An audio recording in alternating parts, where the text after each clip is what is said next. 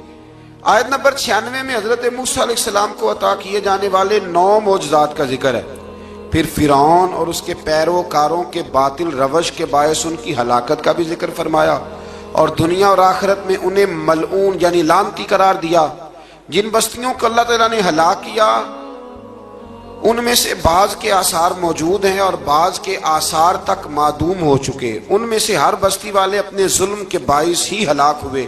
اللہ تعالیٰ کسی پر ظلم نہیں فرماتا، لوگ خود اپنی جانوں پر ظلم کرتے ہیں۔ جو شخص عذاب آخرت سے ڈرتا ہے اس کے لیے اس میں نشانیاں موجود ہیں۔ آیت نمبر 106 سے اللہ تعالیٰ نے انجام کے اعتبار سے لوگوں کی 2 قسمیں بیان کی، 2 قسمیں فرمایا، ایک ہیں سعادت مند لوگ اور دوسرے ہیں بدبخت۔ فرمایا بدبختوں کا ٹھکانہ جہنم ہے جس میں وہ ہمیشہ رہیں گے، اور نیک بختوں کا ٹھکانہ جنت ہے، وہ ہمیشہ اسی میں رہیں گے، اور ان کے لیے اللہ کی طرف سے نا ختم ہونے والی عطا ہے۔ آیت نمبر 110 میں حضور صلی اللہ علیہ وسلم کو تسلی دی گئی کہ جس طرح یہ لوگ قرآن کے بارے میں اختلاف کرتے ہیں، اسی طرح قوم موسیٰ نے تورات کے بارے میں بھی اختلاف کیا تھا، اور اللہ نے ان کے اعمال کا پورا بدلہ انہیں دیا۔ آیت نمبر 112 سے سرکشی کو چھوڑ کر احکامات دین پر استقامت اختیار کرنے اور ظالموں کے ساتھ میل جول رکھنے سے بچنے کا حکم دیا گیا ہے، اور فرمایا کہ ظالموں سے میل جول کا انجام دوزخ کی آگ ہے۔ ہم لوگ نہ شکوہ کرتے ہیں، کسی حکومت کو بنے ہوئے 6 مہینے گزرتے ہیں تو شکوہ شروع ہو جاتا ہے، حالانکہ وہ خود تو نہیں نہ بنتے، ان کو کوئی بنانے والا ہے۔ تو ظالم کا جو مددگار ہوتا ہے وہ بھی ظالم ہوتا ہے، اس لیے احتیاط کریں۔ اور یہ صرف سیاستدانوں کی بات نہیں، دنیا کے ہر معاملے میں آپ غور کریں کہ آپ کسی ظالم کے مددگار تو نہیں۔ اللہ تعالی ہمیں حق پر استقامت عطا فرمائے۔ آیت نمبر 114 میں دن کے دونوں طرفوں میں اور ابتدائی رات کے کچھ حصے میں اللہ تعالیٰ نے نماز قائم کرنے کا حکم دیا ہے، رات کے کچھ حصے میں بھی نماز پڑھنی چاہیے، اور یہ بھی بتایا کہ بے شک نیکیاں گناہوں کو مٹا دیتی ہیں، اور یہ نصیحت قبول کرنے والوں کے لیے نصیحت ہے۔ آیت نمبر 120 میں اللہ تعالیٰ نے فرمایا کہ ہم آپ صلی اللہ علیہ وسلم کو رسولوں کی تمام خبریں آپ کے دل کی تسکین اور تقویت کے لیے بیان کرتے ہیں، اور ان میں مومنوں کے لیے نصیحت اور عبرت ہے کہ ان ساری باتوں سے عبرت پکڑ لو۔ بچہ صرف وہی جو اللہ کے نبیوں کے طریقے پہ چلا اور نبیوں کے ساتھ رہا، باقی بچ سکے نہیں۔ اللہ تعالیٰ کی طرف سے توحید و رسالت اور وقوع قیامت کے دلائل بھی ہیں۔ آیت نمبر 123 میں فرمایا کہ آسمانوں اور زمینوں میں سب غیب اللہ ہی کے ساتھ مختص ہیں، اور ہر کام اسی کی طرف لوٹایا جاتا ہے۔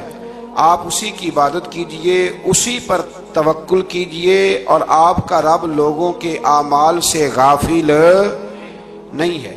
اسی پارے میں نا آگے سورۃ یوسف شروع ہو رہی ہے، اس کو اللہ تعالیٰ نے کہا ہے کہ یہ بڑا پیارا قصہ ہے، احسن القصص کا، قصوں میں سونا قصہ۔ تو یہ کچھ 12ویں پارے میں اور کچھ 13ویں پارے میں ہے۔ میں نے یہ ارادہ کیا ہے کہ یہ ایک ہی دن پوری بیان کی جائے۔ ایک بزرگ کی بات لکھی جو تابعی ہیں، وہ فرماتے ہیں کہ ان بزرگوں کا طریقہ یہ تھا کہ وہ لوگوں سے چھپ کے نا پہاڑ کے پیچھے عبادت کرتے تھے، اور پوزیشن ان کی یہ تھی کہ کسی سے ملتے نہیں تھے، بالخصوص فجر کی نماز سے لے کر عصر کی نماز تک بکریاں رکھی ہوئی تھیں، ان کو چراتے رہتے تھے فرات کے کنارے اور نفل پڑھتے رہتے تھے۔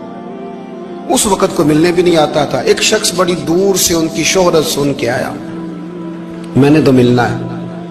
لوگوں نے کہا وہ اس وقت نہیں ملتے، ناراض ہوتے ہیں۔ اس نے کہا اللہ کا بندہ ہے نا، ناراض ہو بھی جائے گا تو لمبا ناراض رہے گا نہیں، اللہ والے جلدی راضی ہو جاتے ہیں۔ پہنچ گئے، اب وہ بابا جی نماز پڑھ رہے تھے تو کہتے میں نے عجیب منظر دیکھا کہ بابا جی فرات کے کنارے نماز پڑھ رہے ہیں اور ایک بھیڑیا ان کی بکریوں کی حفاظت کر رہا ہے۔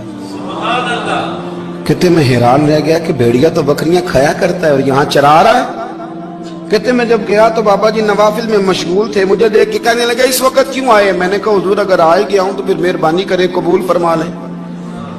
میں بیٹھ گیا تو میں نے کہا حضور یہ بھیڑیا بکریاں چلا رہا ہے، بھیڑیے اور بکریے کی صلح کب سے ہو گئی؟ تو فرماتے ہیں لمبی تقریر نہیں، ہلکا سا جملہ، فرمانے لگے جب سے بکریوں کے مالک نے رب سے صلح کر لی ہے نا، تب سے بھیڑیوں نے بھی بکریوں سے صلح کر لی ہے۔ بکریوں کے مالک نے رب سے صلح کر لی، گناہ چھوڑ دیے، اس کی فرما برداری میں آ گئے، اب پھر اسے بکریاں چلانے کی ضرورت نہیں رہی، بکریاں نہ اب بھیڑیا چراتا ہے۔ کہتے ہیں میرے اوپر کپ کپی طاری ہو گئی بزرگوں کی بات سن کے، اور مجھے پیاس لگی اور خواہش آئی کہ پتہ نہیں اب بابا جی کچھ کھلائیں پلائیں گے بھی کہ نہیں، بابا جی کچھ کھلائیں گے بھی کہ نہیں۔ کہتے میرے دل میں خیال تھا تو بزرگوں نے نا ایک لکڑی کا پیالہ، ان کے پاس وہ غار میں بیٹھے تھے تو ایک چھوٹا سا پتھر تھا، اس کی ڈھلان بنی ہوئی، بابا جی نے اس کے نیچے لکڑی کا پیالہ رکھا، وہ رکھا ہی تھا تو وہ دودھ سے بھر گیا۔ کہتے انہوں نے مجھے دیا تو ٹھنڈا اور میٹھا دودھ، میری طبیعت خوش ہو گئی۔ بابا جی نے دوبارہ وہی پیالہ اسی جگہ رکھا تو شہد سے بھر گیا۔ 1000 سال پہلے داتا صاحب لکھ رہے ہیں، کہتے مجھے دیا، میں نے فوراً کہا، میں نے کہا حضور یہ دودھ تو گائیں بھینس دیتی ہے، پہاڑوں سے تو نہیں نکلا کرتا، اور شہد تو شہد کی مکھیاں دیتی ہیں، پتھروں سے تو نہیں نکلتا، یہ آپ کہاں سے نکال رہے ہیں؟ تو کہتے ہیں وہ قرآن مجید پڑھنے لگے۔ وَإِذِ مُوسَىٰ لِقَوْمِهِ، جب موسیٰ کی قوم نے ان سے پانی مانگا، فرمانے لگے موسیٰ کی نافرمان قوم پانی مانگے، حضرت موسیٰ پتھر پہ ڈنڈا مارے تو اللہ وہاں سے 12 چشمے جاری کر دے۔ جو رب حضرت موسیٰ کی نافرمان قوم کے لیے پتھر اور پہاڑوں سے چشمے نکال دیتا ہے نا، وہ محمد عربی کے غلاموں کے لیے پتھر اور پہاڑوں سے دودھ اور شہد بھی نکال دیا کرتا ہے۔ وہ بزرگ کہنے لگے بس بات یہ ہے کہ آج بھی ہو اگر ابراہیم کا ایمان پیدا تو آگ کر سکتی ہے انداز گلستاں پیدا۔ کہنے لگا حضور پھر میرے لیے بھی دعا کریں۔ آپ فرمانے لگے پھر دعا نہ کرا تو مدینے والے کی غلامی شروع کر، تو نبی کریم کی غلامی شروع کر، تو رسول پاک کی غلامی شروع کر۔ ایک بات علم، پھر فرمایا اللہ رسول سے محبت، پھر فرمایا حضور کی غلامی۔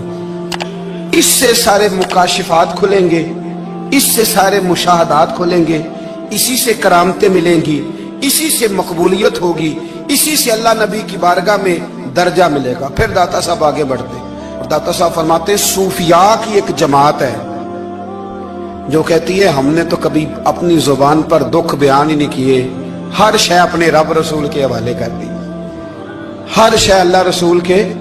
اور داتا صاحب کہتے ہیں کچھ ایسے بھی ہیں جو دعا بھی نہیں مانگتے، لوگوں کے لیے مانگتے ہیں، اپنے لیے نہیں مانگتے۔ آپ دعا کیوں نہیں مانگتے؟ تو کہتے ہیں اللہ کو تو پتہ ہی ہے ہمیں کیا چاہیے، اسے تو پتہ ہی ہے۔ ایک بزرگ کی بات لکھی ہے داتا صاحب نے، میری جماعت میں نا مزاج ہے کرامتوں کا، مجھے وہ ساری باتیں بھی آتی ہیں کہ ایک بندہ کراچی سے آیا، داتا صاحب حاضری دی تو اس کی لاٹری نکل آئی، یہ بھی مجھے آتی ہے، لکھی پڑھی ہے میں نے، کتابوں میں ہے یہ بھی۔ ایک بندہ، یہ ساری باتیں نا آتی ہیں کرامتوں میں، بڑی ساری چیزیں لوگ بیان کرتے ہیں کہ میں وہاں آیا اور میں نے حاضری دی تو موج لگ گئی، یہ ساری باتیں آتی ہیں۔ ہمارے پرانے بزرگ اور بھی قصے سنایا کرتے تھے، ساری ہمیں چیزوں کا پتہ، پر جو عنوان ہے نا وہ حضرت شیخ ابو نور کہتے ہیں کہ ایک بندہ داتا صاحب کے مزار پہ گھوم رہا تھا، داتا 10 روپے دے، 10 روپے دے، 10 روپے دے، تو ایک بندہ بڑی دیر سے اسے دیکھ رہا تھا، وہ کہنے لگا داتا نے تجھے کیا دینا ہے؟ ادھر آ میں دوں، اس نے 10 دیے، بندہ بڑا حسین تھا، ہنس پڑا، کہنے لگا داتا تیرے بھی صدقے جاؤں، دلانے لگا تو منکر سے ہی دلوا دیے، جو نہیں مانتا اسی سے دلوا دیے۔ وہ بڑا پریشان ہوا، میں اور چکر میں تھا، اس نے میرے اوپر ہی جڑ دی ہے بات، کہنے لگا داتا تیرے صدقے جاؤں۔ تو یہ ساری باتیں کتابوں میں موجود ہیں، لوگوں نے اپنے اپنے مشاہدات جو جس کے ساتھ پیش آیا اس نے بیان کیے ہیں، بہت ساری باتیں قابل بیان ہیں، پر جو عنوان ہے میں اس پہ رہنا چاہتا ہوں۔ داتا صاحب رحمت اللہ علیہ فرماتے ہیں ہماری تعلیمات ہیں کہ اپنے دکھ درد دنیا داروں سے بیان نہیں کر دے، سوال کا دروازہ لوگوں کے سامنے کھولنا، اللہ والوں سے کہیں گے کبھی کہنا ہوگا تو دنیا داروں سے کہنا۔ کہتے ہیں ایک شیخ احمد نام کے بزرگ تھے، ساری زندگی کسی کو کام نہیں بتایا، ساری زندگی بڑی مشکلات آئیں، پر کبھی اپنی ذات پر سوال کا دروازہ نہیں کھولا۔ ایک ایسی مشکل آئی کہ جو حل ہی نہیں ہوتی تھی، کسی نے ان پر کوئی الزام لگا دیا۔ ابو مسلم نام کا ایک بادشاہ تھا، اس کی حکومت تھی، اس نے پکڑ کے قید میں ڈال دیا۔ اب قید میں ہیں،